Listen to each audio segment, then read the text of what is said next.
Speculation चल रहे हैं। अभी हाल ही में महाराष्ट्र के मंच पर दोनों दिखे जब साथ में, योगी और अमित शाह, तो उस तस्वीर को खूब बुलाने की कोशिश बीजेपी IT सेल वालों ने की थी। कोई मनमुटाव नहीं है, देखिए कितना हंस रहे हैं, हाथ मिलाए आगे चलते बने दोनों, और उसी को बुलाया जा रहा है कि कितनी दोस्ती है। गले मिल लेते तो लगता है कि मतलब बहुत ही कहानी बन जाती है।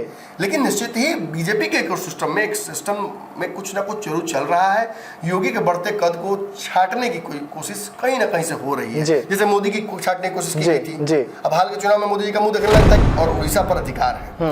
ममता ने कहा कि आपको क्या लगता है, आप हमारी जमीन पर कब्जा करेंगे और उसकी कोशिश भी करेंगे और हम लॉलीपॉप खाते रहेंगे। ममता बनर्जी ने जो कहा था 2 टूक में जवाब दे दिया है। इसके बाद जो उन्होंने कहा ये इंडिया गठबंधन को थोड़ा झटका देगा। ममता ने पश्चिम बंगाल विधानसभा को संबोधित करते हुए लोगों से अपील की कि बांग्लादेश में दिए जा रहे बयानों से परेशान न हो। उन्होंने जनता को यकीन दिलाया कि पश्चिम बंगाल हमेशा केंद्र के साथ समर्थन करेगा।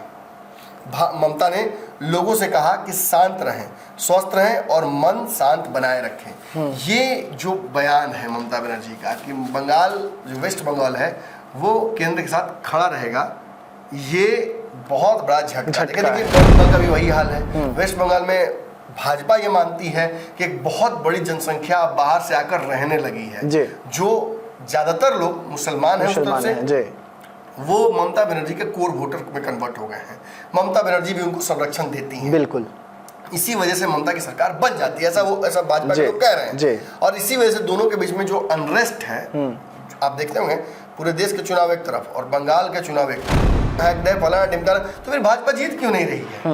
यही हाल केजरीवाल का भी। केजरीवाल ने भी जनता के बीच अपनी पॉपुलैरिटी इतनी बड़ी कर ली है कि कोई नरेंद्र मोदी, कोई अमित शाह वहाँ खेल नहीं कर पाते हैं। हाल ही में झारखंड में हुआ, लेकिन झारखंड उतना बड़ा राज्य नहीं है डेमोग्राफिक पॉलिटिक्स के तहत। ममता दीदी ने साधारण से महिला मैं क्यों कह रहा हूँ, क्योंकि भाजपा उनको बहुत ही साधारण महिला मानती है और इसी जगह पर भाजपा चूक कर जाती है। ममता बनर्जी साधारण महिला नहीं है, वो उस राज्य को, मुझे लगता है कि भाजपा के किसी भी नेता से बेहतर समझती हैं और उस राज्य के डेमोग्राफिक, पॉलिटिकल डेमोग्राफिक को वो जिस तरह समझती हैं, शायद ही देश में कोई ऐसा राज्य में मुख्यमंत्री है। नीतीश कुमार तो परिस्थितियों के मुख्यमंत्री हैं, वरना मैं देखा किस तरह से शिंदे आए और भाजपा को सत्ता में लाने वाले बनकर आए, और कैसे आज भाजपा उनके कंधे पर चढ़कर जब आगे निकल गई तो उनके उस गिरे हुए चेहरे को भी आपने देखा। इंडिया गठबंधन की उस सोच का चेहरा बनकर सामने आया जिसमें उन्होंने कर्पूरी और जो बड़े समाजवादी हैं उनकी विचारधारा की चर्चा की। चाहे जेपी का नाम ले लीजिए, चाहे कर्पूरी का नाम ले लीजिए, ये सब कांग्रेस के विरोध के ही बड़े चेहरे थे। और आज कांग्रेस उस इंडिया गठबंधन की रीढ़ की हड्डी बनी हुई है।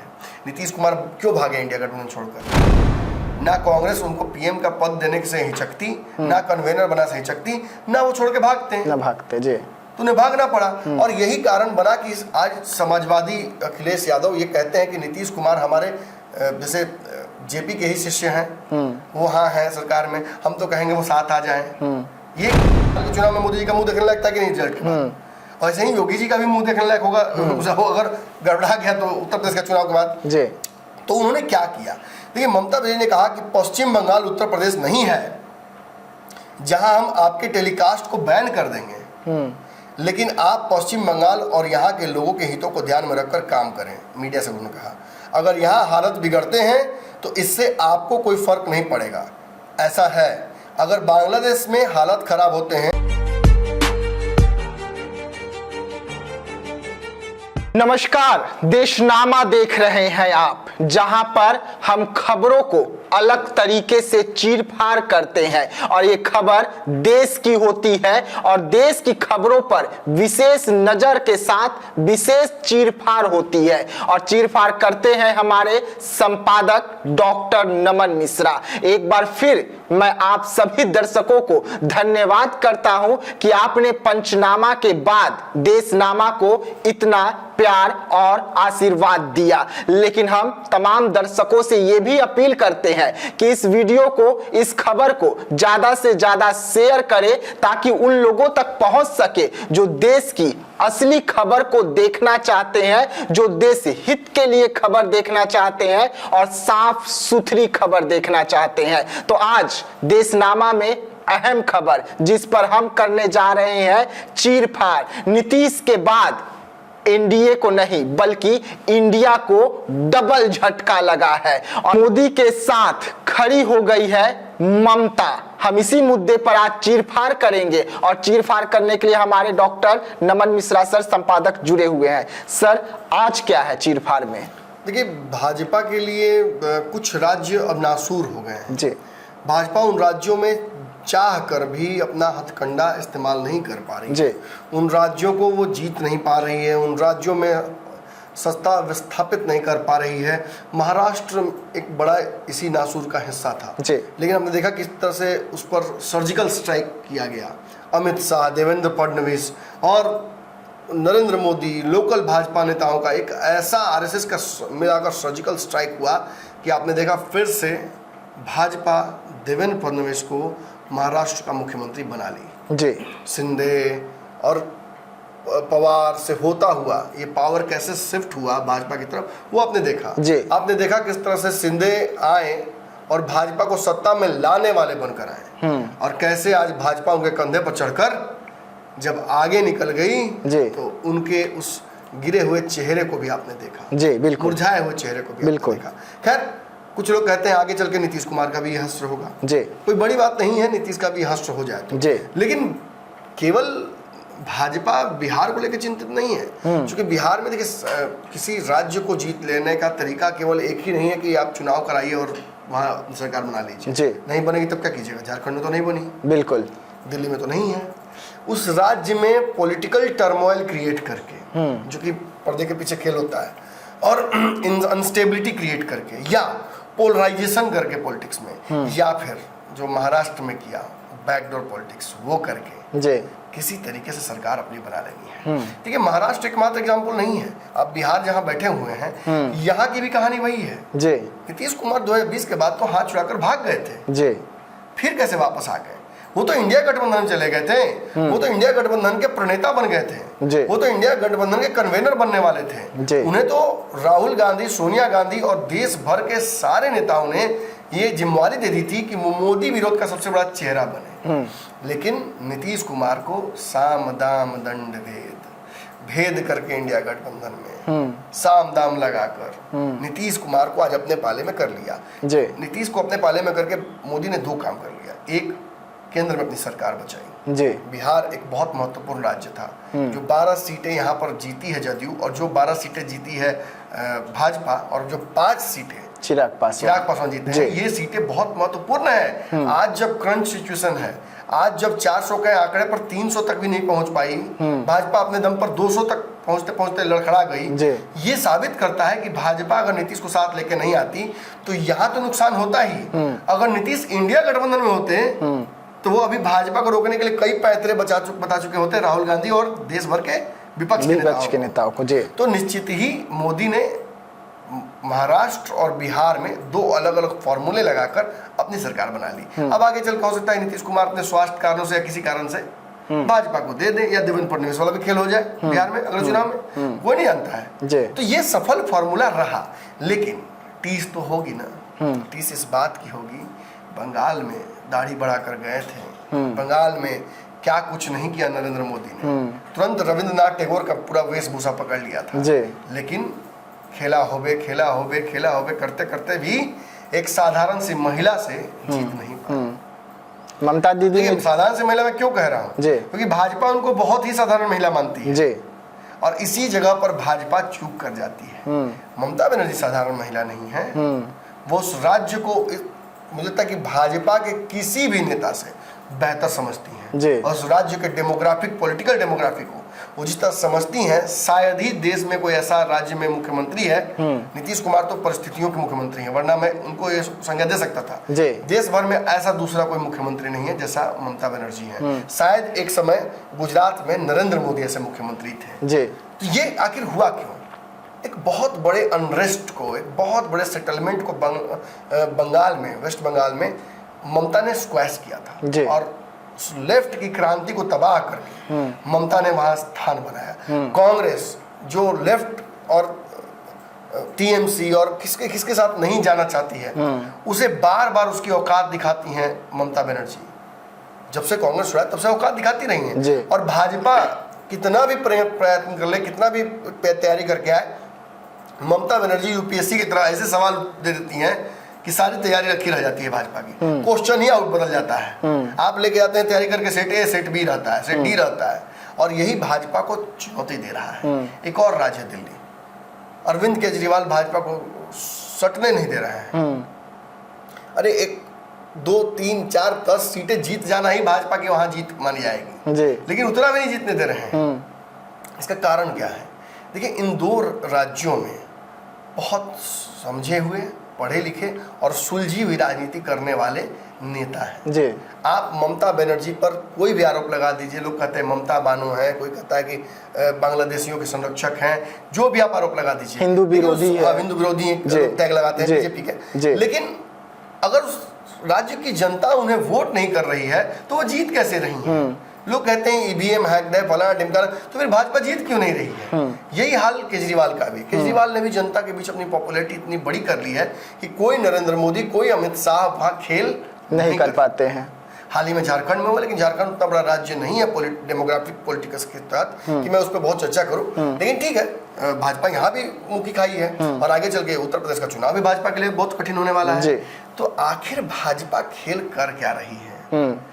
आखिर नीतीश कुमार के बाद ये जो डबल विकेट जो गिराने की बात हो रही है इंडिया गठबंधन की, ये हुआ क्या है? देखिए, हाल में आपने देखा होगा अखिलेश यादव उस इंडिया गठबंधन की उस सोच का चेहरा बनकर सामने आया जिसमें उन्होंने कर्पूरी और जो बड़े समाजवादी हैं उनकी विचारधारा की चर्चा की। चाहे जेपी का नाम ले लीजिए, चाहे कर्पूरी का नाम ले लीजिए, ये सब कांग्रेस के विरोध के ही बड़े चेहरे थे। और आज कांग्रेस उस इंडिया गठबंधन की रीढ़ की हड्डी बनी हुई है। नीतीश कुमार क्यों भागे इंडिया गठबंधन छोड़कर? ना कांग्रेस उनको पीएम का पद देने से हिचकती, ना कन्वेनर बना से हिचकती, ना वो छोड़ के भागते जी। तो उन्हें भागना पड़ा, और यही कारण बना कि आज समाजवादी अखिलेश यादव ये कहते हैं कि नीतीश कुमार हमारे जैसे जेपी के ही शिष्य हैं, वो हाँ हैं सरकार में, हम तो कहेंगे वो साथ आ जाएं। ये खुला ऑफर जो दिया जा रहा है रेड कार्ड पे बिछा के इंडिया गठबंधन की तरफ से, ये क्यों दिया जा रहा है? और कहीं ना कहीं ये जानते हुए कि नीतीश इस बार आएंगे तो 12 सांसद जब लेके आएंगे और मोदी की सरकार हिल जाएगी उसकी वजह से, तब वो पीएम का पद मांगेंगे, वो कन्वेनर से खुश नहीं होंगे। तो इसके लिए क्या कांग्रेस तैयार होगी? नहीं। इसके बावजूद बुलाया जा रहा है। मतलब एक समाजवादी गुट अंदर अंदर एक्टिव हो रहा है, जो नीतीश कुमार को अपना नेता, चुके बड़े भी हैं उम्र में, उनका प्रभाव भी रहा है, भाजपा को रोकते भी रहे हैं, तो उनको यदि इस पाले में कर लिया जाए तो खेल हो सकता है। लेकिन फिलहाल नीतीश कहीं जा नहीं रहे हैं, तो अखिलेश सिंह का ये प्लान बहुत सफल नहीं नजर आता है। लेकिन ये इतना जो साबित करता है कि इंडिया गठबंधन में 2 गुट धीरे धीरे बन रहे हैं। इसी में एक बड़ा चेहरा इन गुटों की ममता बनर्जी रही है। ममता बनर्जी ने भी चुनाव के तुरंत बाद लोकसभा के नीतीश कुमार को ये कहा था कि नीतीश कुमार जी आप सोचिए, अब सोचना चाहिए आपको। लेकिन आज की स्थिति ये है कि वही ममता बनर्जी आज बोली हैं, खुलकर बोली हैं कि केंद्र की सरकार को और नरेंद्र मोदी को हमारा समर्थन रहेगा। क्यों रहेगा? आप अगर बंगाल की बात करेंगे तो वहाँ के सबसे ज़्यादा सांसद टीएमसी के, सबसे ज़्यादा विधायक टीएमसी के, सबसे बड़ी सरकार टीएमसी की, बड़ा वोट बैंक है, बहुत ही समझदार वहाँ की जो वोटर है वो कहा जाता है, बहुत प्रबुद्ध लोग वहाँ रहते हैं। अगर वो उस वोट बैंक को जीत रही हैं हर बार, और फिर वो कहती हैं कि नहीं मैं नरेंद्र मोदी के समर्थन में खड़ी हूँ, तो आखिर मामला क्या हो सकता है? देखिए, आपको याद होगा कल ही देशनामा में हमने रोहिंग्या बांग्लादेशियों की चर्चा की। हमने बताने की कोशिश की थी बिना किसी भेदभाव का, बिना पक्षपात के, कि जितने मुस्लिम बांग्लादेशी हर साल आ रहे हैं बिहार, त्रिपुरा या मणिपुर या फिर असम की तरफ या बंगाल की तरफ, वेस्ट बंगाल में, उतने उसके एक अच्छी खासी जनसंख्या में हिंदू शरणार्थी जो बांग्लादेश है वहां से भाग के आ रहे हैं जी। तो ये आखिर हो क्यों रहा है? देखिए, इसका पूरा कारण अगस्त में जो हुआ है बांग्लादेश में पॉलिटिकल अनरेस्ट, शेख हसीना की जो चुनी हुई सरकार थी उसको अपदस्थ किया गया, एक नागरिक कूप हुआ, जिसके बाद स्थिति उत्पन्न हुई और शेख हसीना को भाग कर रातों रात भारत में शरण आना पड़ा। आज भी राजनीति उस मुद्दे पर लगातार जारी है। पहले मंदिरों को टारगेट किया गया, अल्पसंख्यक जो जनसंख्या वहाँ 8% ही है हिंदू, उनको टारगेट किया गया। निश्चित ही धर्म के नाम पर उन्माद जो फैला हुआ है बांग्लादेश में, उसकी जो लॉ है वो इंडिया तक पहुंचेगी। खास तौर पे उन राज्यों में, चाहे बिहार हो, बिहार के सीमावर्ती क्षेत्र हो, किशनगंज, अररिया, सुपौल, पूर्णिया, इन क्षेत्रों में वो डायरेक्ट एंट्रेंस है। क्योंकि मैंने कल ही बताया था कि नेपाल के माध्यम से वो आराम से आ सकते हैं। फिर वेस्ट बंगाल का भी वही हाल है। वेस्ट बंगाल में भाजपा ये मानती है कि एक बहुत बड़ी जनसंख्या बाहर से आकर रहने लगी है, जो ज्यादातर लोग मुसलमान हैं उस तरफ से, वो ममता बनर्जी के कोर वोटर में कन्वर्ट हो गए हैं। ममता बनर्जी भी उनको संरक्षण देती हैं। बिल्कुल। इसी वजह से ममता की सरकार बन जाती है, ऐसा भाजपा के लोग कह रहे हैं। और इसी वजह से दोनों के बीच में जो अनरेस्ट है, आप देखते होंगे पूरे देश के चुनाव एक तरफ और बंगाल के चुनाव एक तरफ।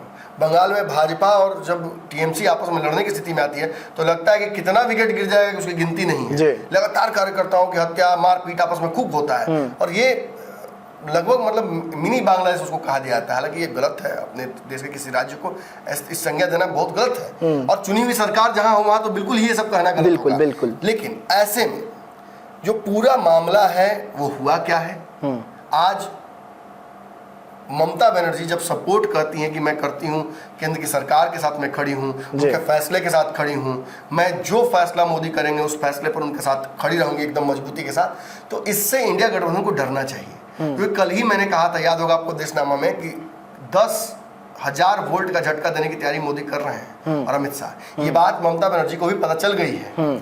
CA/NRC को जिस कड़ाई से लागू करने की तैयारी चल रही है, ये जो बांग्लादेश वाला अनरेस्ट हुआ उसके बाद से, और जिस तरह से बांग्लादेश के एक्सट्रीमिस्ट नेता इंडिया को धमकी लगातार दे रहे हैं। धमकी आज तो इतनी बड़ी धमकी दी गई है कि त्रिपुरा, बिहार और असम के और बंगाल के कई इलाके वो मांग रहे हैं, वो कह रहे हैं कि हमें दे दीजिए, हम चटगांव पे बात में करेंगे, पहले आप हमें हमारा जो राज्य है, जो आपके यहाँ आपके इंडिया में छटा हुआ है, वो सब दीजिए हमें वापस। पूरा मामला क्या वो आपको बताते हैं। देखिए दरअसल हुआ क्या है कि मामला यहाँ एक बांग्लादेश नेशनल पार्टी है, जिस पार्टी के नेता हैं, उन्होंने एक ऐसा बयान दे दिया है जिसके वजह से ये पूरा विवाद उत्पन्न हुआ है, जो भारत बांग्लादेश को और उनके रिश्ते को नुकसान भी पहुंचाएगा। ये पूरा मामला जो BNP पार्टी है बांग्लादेश की, उसके एक जनरल सेक्रेटरी हैं रूहुल कबीर रिजवी, इनके बयान के बाद से शुरू हुआ है। इन्होंने रविवार को एक पब्लिक मीटिंग में कहा कि भारत हर कदम पर बांग्लादेश को नुकसान पहुंचा सकता है। उसने शेख हसीना को इसलिए शरण दी क्योंकि उसे बांग्लादेश के लोग पसंद नहीं है। भारत किसी से दोस्ती नहीं कर सकता, ये उन्होंने आरोप लगाया है। और उन्होंने इतना यही नहीं रुके, उन्होंने ये भी कहा है कि भारत चटगांव मांगता है तो हम बंगाल, बिहार, उड़ीसा वापस ले लेंगे। भारत में सांप्रदायिकता बहुत ज्यादा है। देखिए कितना ये हास्यास्पद है कि एक राष्ट्र जो अपने सबसे बड़े प्रधान को, उसके घर को इस तरह से वैंडलाइज करता है, जहाँ माइनॉरिटीज जो हिंदू हैं उनके साथ लगातार कत्लेआम हो रहा है, वो भारत को कह रहा है कि सांप्रदायिक देश है भारत, जहाँ हिंदू मुस्लिम साथ में रह रहे हैं। हम मानते हैं कि सब कुछ सही नहीं है, कुछ विवाद होते हैं, लेकिन वहां जिस तरह से लोगों को कत्लेआम खुले बाजारों में, चौक चौराहों पर किया जा रहा है, वैसा क्या होता है यहाँ नहीं। और देखिए यही कहीं ना कहीं विवाद को बढ़ाता है। शेख हसीना ने दिल्ली के आशीर्वाद से ही बांग्लादेश में 16 साल सरकार चलाई। ये भी मान रहे हैं कि दिल्ली के आशीर्वाद के बिना बांग्लादेश में सरकार नहीं चलती है। भारत ने वकील आलिफ की हत्या के बारे में कुछ नहीं किया। हत्या हुई थी विवादास्पद, जिसके बारे में वो कह रहे हैं कि कुछ नहीं किया यहाँ पर। तो इस मामले में जो पूरा विवाद है, और इसके बाद उन्होंने एक मार्च भी निकाला है बांग्लादेश में, एक विरोध में लॉन्ग मार्च निकाला गया, जिसके बाद ये बयान हर बड़े अखबार की सुर्खियां बना, देश भर की मीडिया ने इंडिया के उसको उछाला, और ये नेशनलिस्ट जो प्रोपेगेंडा है उस तरफ भी ये पूरी तरह से यूटिलाइज किया गया, और जो लेफ्ट प्रोपेगेंडा है उसने भी इसको पूरी तरह से यूटिलाइज किया कि मोदी चटगांव नहीं ले पा रहे हैं, अब तो वो त्रिपुरा, अगरतला तक, बिहार तक सब मांग रहे हैं, वो छीनने की बात कर रहे हैं, बांग्लादेश की हैसियत कैसे हो गई कि वो हमसे इतना आंख दिखा रहा है। देखिए सभी राष्ट्र में उनके ऐसे नेता होते हैं जो सेपरेटिस्ट होते हैं, जो ऐसी बयानबाजी नहीं करेंगे तो उनकी राजनीति गलेगी नहीं। लेकिन इसके बावजूद ममता बनर्जी का जो बयान है इस पर, वो बयान काबिले तारीफ है। ममता बनर्जी ने सोमवार को बांग्लादेशी नेताओं के उस बयान का जवाब दिया जिसमें उन्होंने कहा था कि बांग्लादेश का बंगाल, बिहार और उड़ीसा पर अधिकार है। ममता ने कहा कि आपको क्या लगता है, आप हमारी जमीन पर कब्जा करेंगे और उसकी कोशिश भी करेंगे और हम लॉलीपॉप खाते रहेंगे? ममता बनर्जी ने जो कहा था 2 टूक में जवाब दे दिया है। इसके बाद जो उन्होंने कहा ये इंडिया गठबंधन को थोड़ा झटका देगा। ममता ने पश्चिम बंगाल विधानसभा को संबोधित करते हुए लोगों से अपील की कि बांग्लादेश में दिए जा रहे बयानों से परेशान न हो। उन्होंने जनता को यकीन दिलाया कि पश्चिम बंगाल हमेशा केंद्र के साथ समर्थन करेगा। ममता ने लोगों से कहा कि शांत रहें, स्वस्थ रहें और मन शांत बनाए रखें। ये जो बयान है ममता बनर्जी का कि बंगाल, जो वेस्ट बंगाल है, वो केंद्र के साथ खड़ा रहेगा, ये बहुत बड़ा झटका है। देखिए, अगर केजरीवाल ऐसा बोल दें, सोरेन ऐसा बोल दें, तो बहुत झटका नहीं लगने वाला है। लेकिन ममता बनर्जी एक बहुत महत्वपूर्ण है इस इंडिया गठबंधन के इकोसिस्टम के लिए जी। उन्होंने जिस तरीके से और जिस बेरहमी से भाजपा को हराया है ना, ये एक बहुत बड़ी चुनौती प्रस्तुत करता है बीजेपी के लिए और ये ताकत बढ़ाता है इंडिया गठबंधन का। ये अगर ममता बनर्जी निकल जाती हैं इस इंडिया गठबंधन से, हालांकि ये तो उन्होंने बयान एक सर्टेन परिप्रेक्ष्य में दिया है, लेकिन यही तो दोस्ती बढ़ती है ना, इसी वजह से तो काम बढ़ता है। क्या ममता बनर्जी ने पूर्व में भाजपा को सहयोग नहीं किया है क्या? एक ग्रीन सिग्नल तो भेजा गया है, एकदम बिल्कुल ग्रीन सिग्नल है। देखिए, मीडिया पर भी उन्होंने बहुत सारी बातें बोली हैं कि मीडिया को भी विवाद बढ़ाना चाहिए, लेकिन जहां मोदी पर बहुत टफ रही, मतलब बहुत सॉरी माफ कीजिए, मोदी पर बहुत सॉफ्ट रही, वहीं उन्होंने योगी आदित्यनाथ को फिर रडार पे ले लिया है। और आपको खूब पता है कि इस वक्त मोदी योगी का चल रहा है, कुछ मीडिया स्पेकुलेशन चल रहे हैं। अभी हाल ही में महाराष्ट्र के मंच पर दोनों दिखे जब साथ में, योगी और अमित शाह, तो उस तस्वीर को खूब बुलाने की कोशिश बीजेपी IT सेल वालों ने की थी। कोई मनमुटाव नहीं है, देखिए कितना हंस रहे हैं, हाथ मिलाए आगे चलते बने दोनों, और उसी को बुलाया जा रहा है कि कितनी दोस्ती है। गले मिल लेते तो लगता है कि मतलब बहुत ही कहानी बन जाती है। लेकिन निश्चित ही बीजेपी के इकोसिस्टम में, एक सिस्टम में कुछ ना कुछ जरूर चल रहा है। योगी के बढ़ते कद को छाटने की कोई कोशिश कहीं ना कहीं से हो रही है, जैसे मोदी की छाटने की कोशिश की गई थी। अब हाल के चुनाव में मोदी जी का मुंह देखने लायक था कि नहीं रिजल्ट के बाद, और ऐसे ही योगी जी का भी मुंह देखने लायक होगा अगर गड़बड़ा गया तो उत्तर प्रदेश का चुनाव के बाद। तो उन्होंने क्या किया? देखिए, ममता बनर्जी ने कहा कि पश्चिम बंगाल उत्तर प्रदेश नहीं है जहां हम आपके टेलीकास्ट को बैन कर देंगे, लेकिन आप पश्चिम बंगाल और यहाँ के लोगों के हितों को ध्यान में रखकर काम करें। मीडिया से उन्होंने कहा, अगर यहाँ हालत बिगड़ते हैं तो इससे आपको कोई फर्क नहीं पड़ेगा। ऐसा है, अगर बांग्लादेश में हालत खराब होते हैं तो वहाँ रह रहे हमारे रिश्तेदार और दोस्तों पर भी असर पड़ेगा, इसलिए वहाँ के बारे में कुछ कहने से पहले संयम बरतेंगे। ये सीधा सीधा कहा जा सकता है कि मीडिया के माध्यम से ही उन्होंने एक बहुत बड़ा हमला कर दिया है योगी आदित्यनाथ और उनकी मोनोपोली पर। उसके अलावा वो कहती है, हम केंद्र सरकार की लाइन से इतर बात नहीं करेंगे। ये बहुत बड़ी बात है। उन्होंने कहा कि हमारी सरकार TMC पार्टी भारत के विदेश मंत्रालय के दिशा निर्देश का पालन करेगी और केंद्र सरकार की लाइन से इतर कोई बात नहीं कही जाएगी। हमारे देश के विदेश के सचिव हैं जो हैं वो बातचीत बांग्लादेश में जारी कर रहे हैं, इसलिए हमें उतना ही बोलना चाहिए जितना ज़रूरत हो। हमें नतीजों का इंतजार करना चाहिए। अब हम जिम्मेवार नागरिक हैं और हमारे देश एक है। तो इस पर भी उन्होंने कहीं ना कहीं ये पूरी बात बताई। और भारत नाराज क्यों है बांग्लादेश से इस पूरे मामले में, और आखिर किस मुद्दे पर ये कह रही हैं कि हम साथ उनके रहेंगे। देखिए, दरअसल भारत ने जम्मू कश्मीर से लेकर कर्नाटक तक बांग्लादेश में जो विरोध रैलियां हिंदुओं के साथ जो हुई जो घटना, उसको लेकर विरोध रैलियां निकली थी और वहाँ हिंदुओं के जो मंदिर हैं उस पर हमले किए जा रहे थे। देश भर के लोग जो प्रदर्शन कर रहे थे, इसकी वजह से बांग्लादेश के लोगों ने बहुत सारे बयान दिए, वहाँ के पॉलिटिशियंस ने बयान दिए। जम्मू कश्मीर, नई दिल्ली, मुंबई, असम, पश्चिम बंगाल, मध्य प्रदेश, राजस्थान, गुजरात, उत्तर प्रदेश, कर्नाटक समेत कई राज्यों में जो रैलियां निकाली गई, ये भारत नाराजगी अपनी दर्ज किया। जो 8% वहाँ हिंदू वोटर्स हैं जिनके साथ गलत किया जा रहा है, उस पर वहाँ के जो लोग हैं, जहाँ के पॉलिटिशियंस हैं, वो इस पर एतराज दिखाते हैं और ये कहते हैं कि अगर ऐसा भारत करेगा, अगर ऐसे विरोध दर्ज करेगा, हमारे जो मामले हैं उसमें इंटरफेयर करेगा, तो उसके बदले में हम भी रिटेलिएट करेंगे और जो सीमावर्ती राज्य है उनमें अनरेस्ट की स्थिति उत्पन्न करेंगे। और यहाँ देखिए, बेचैनी इसलिए बढ़ जाती है ममता बनर्जी की, क्योंकि अभी सच्चाई है, अभी उनके केंद्र की समर्थन की आवश्यकता है। जो अभी स्थिति बनी हुई है बंगाल में, और जिस तरह से बांग्लादेशी जनसंख्या तथाकथित रूप से बहुत ज्यादा है बंगाल में, जो वोटर किसी की हो, लेकिन अगर बांग्लादेश में अनरेस्ट होता है और उसका अगर इफेक्ट इमीडिएट बॉर्डर पे पड़ता है बंगाल, वेस्ट बंगाल पे, तो वो कंट्रोल ममता बनर्जी नहीं कर पाएंगी। तो this could also be a diplomatic move at part of Mamata Banerjee, जिसमें वो मोदी को एक ग्रीन सिग्नल देकर मोदी और केंद्र सरकार का समर्थन से अपने राज्य में उत्पन्न होने वाली, बांग्लादेश की वजह से उत्पन्न होने वाली, बांग्लादेश का अनरेस्ट की वजह से उत्पन्न होने वाली परेशानियों से डील कर लें। लेकिन चुनाव में ये परिस्थितियां बदल जाएंगी। मुझे लगता है कि इतना आसान नहीं होगा। देखिए, बांग्लादेश में जो पूरा विवाद ये शुरू हुआ, ये इसलिए हुआ क्योंकि वहाँ इस्कॉन मंदिर के जो एक पुजारी है, चिन्मय, क्या नाम उनका, चिन्मय कृष्णदास, इनकी गिरफ्तारी कर ली गई थी।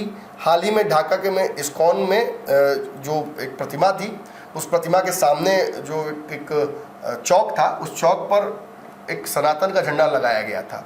तो वहाँ के लोकल लोगों ने, राजनेताओं ने इस बात का विरोध किया और यहाँ तक कि ये प्रूव कर दिया उन लोगों ने कोर्ट में कि भाई इन पर देशद्रोह का आरोप लगेगा, क्योंकि इन्होंने क्या किया है कि जो हमारे रिलीजियस सिंबल है उनके ऊपर लगा दिया है जो सनातन का झंडा है, तो ये अलाउड नहीं है। उसके बाद से ये पूरा विवाद उत्पन्न हुआ, जिसके चलते ये पूरा मामला होता हुआ बंगाल और कलकत्ता, और कलकत्ता से होते हुए पूरे देश भर में हमारे ये बात खूब चल रही है। लेकिन ये बड़ी बात है। और हाँ, एक और मजेदार कहानी इसमें ये हुई कि जो त्रिपुरा के ILS जो अस्पताल है, इसने बांग्लादेशी, रोहिंग्या और रिफ्यूजियों का इलाज करना बंद कर दिया है। अच्छा। आसपास के बंगाल के भी कई, कोलकाता के कई डॉक्टरों ने अपने जो उनका क्लिनिक है, हॉस्पिटल है, उसके बाहर भारत का एक झंडा लगा दिया है और ये कह दिया है कि जो इस झंडे को प्रणाम करेगा, एहतराम करेगा, वही इस झंडे के एहतराम करने के बाद उस कैंपस में इंटर कर सकता है। चाहे खास तौर पे अगर वो बांग्लादेशी हो या मुसलमान हो, तो उसे प्रणाम करके ही आना पड़ेगा इस झंडे को, तभी हम उसका इलाज करेंगे। अब खानो 10 दिन नहीं खाइएगा, चल जाएगा, लेकिन अगर बीमारी आज हो गई तो इलाज तो चाहिए ना आपको। बिल्कुल। तो ये सब, यही छोटी छोटी राजनीति जो हो रही है, इसी से एक अनरेस्ट क्रिएट हो रहा है, जिसकी वजह से ममता बनर्जी को आज मोदी की आवश्यकता है। किसी भी राज्य के मुख्यमंत्री को जब वहाँ स्थिति गड़बड़ाएगी तो आवश्यकता पड़ेगी ही। बिल्कुल। लेकिन जिस साधारण भाषा में और साधारणतः जमीन से जुड़कर ममता बनर्जी ने मोदी और उनके जो फैसले हैं उनको चुनौती नहीं देकर बल्कि सीधे तौर पर स्वीकार कर लिया है, ये आने वाले समय में एक बड़ी राजनीतिक जो लकीर है उसका परिचायक हो सकते हैं। देखिए, भाजपा के लिए एक ही किला फतेह करना बाकी रह गया है। एक बंगाल का किला बहुत महत्वपूर्ण है, डिप्लोमेटिकली भी बॉर्डर लाइन जुड़ा हुआ है।